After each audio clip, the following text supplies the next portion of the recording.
Assalamualaikum warahmatullahi wabarakatuh. Izin memperkenalkan diri. Nama Bagus Yohan Irnando, NPM 22411024, kelas manajemen 22A.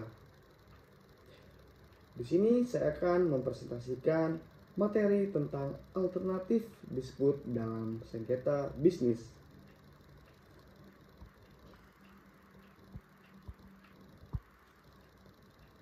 Baiklah, pengertian. Presentasi adalah alat komunikasi yang dapat digunakan sebagai media penyampaian peragaan, kuliah, ceramah, laporan, dan lainnya.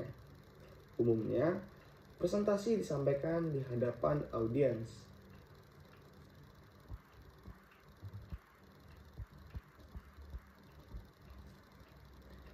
Next, selanjutnya, pengertian konflik dan sengketa. Konflik merupakan pengindonesiaan kosakata konflik dalam bahasa Inggris. Selain istilah konflik, bahasa Indonesia juga mengenal istilah sengketa yang dalam bahasa Inggrisnya diterjemahkan dalam dispute. Dalam dua kata yang artinya hampir sama dalam bahasa Indonesia, tetapi memiliki terjemahan yang berbeda dalam bahasa Inggris. Bagaimanakah penjelasannya secara konseptualnya? Istilah konflik mengandung pengertian yang lebih luas daripada sengketa karena konflik dapat mencakup perselisihan-perselisihan yang bersifat laten dan perselisihan-perselisihan yang telah mengemuka manifest. Konflik atau perselisihan yang telah mengemuka disebut sebagai sengketa.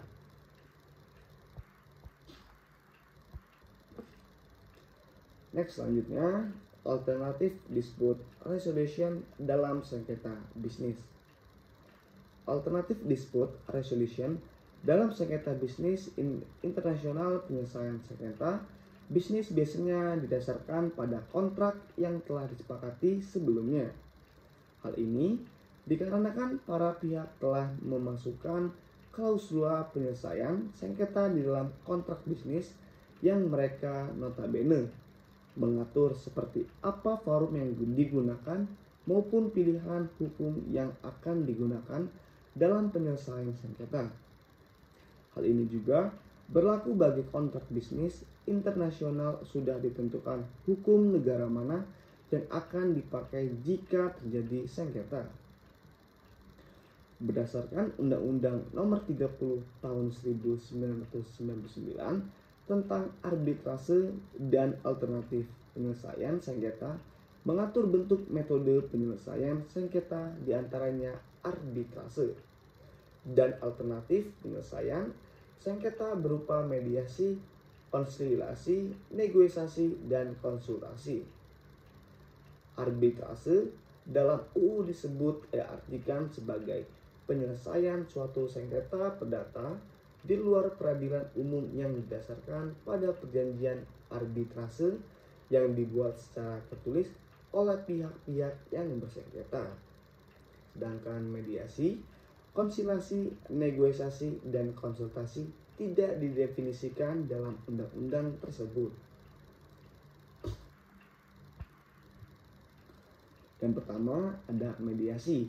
Dalam Peraturan Mahkamah Agung Nomor 1 Tahun 2016 tentang prosedur mediasi di pengadilan. Mediasi adalah cara penyelesaian sengketa melalui proses perundingan untuk memperoleh kesepakatan para pihak dengan dibantu oleh mediator. Yang kedua ada konsilasi.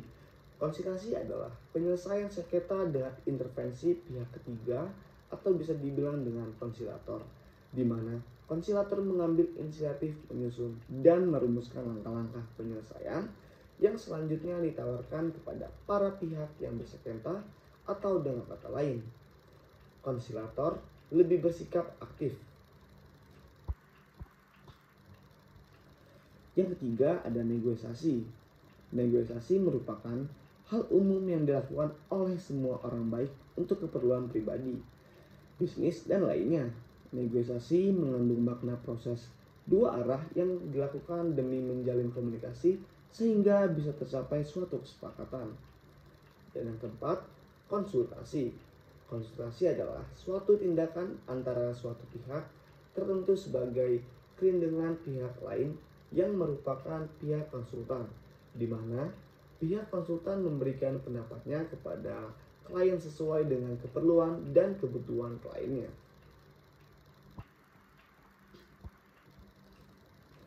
Next, sumber kekuatan negosiasi.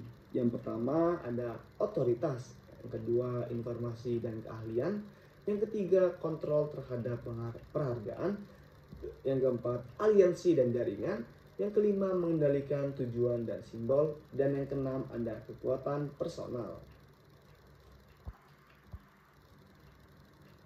Sekian presentasi yang bisa saya bicarakan, kurang lebihnya saya mohon maaf, kepada Tuhan saya mohon ampun.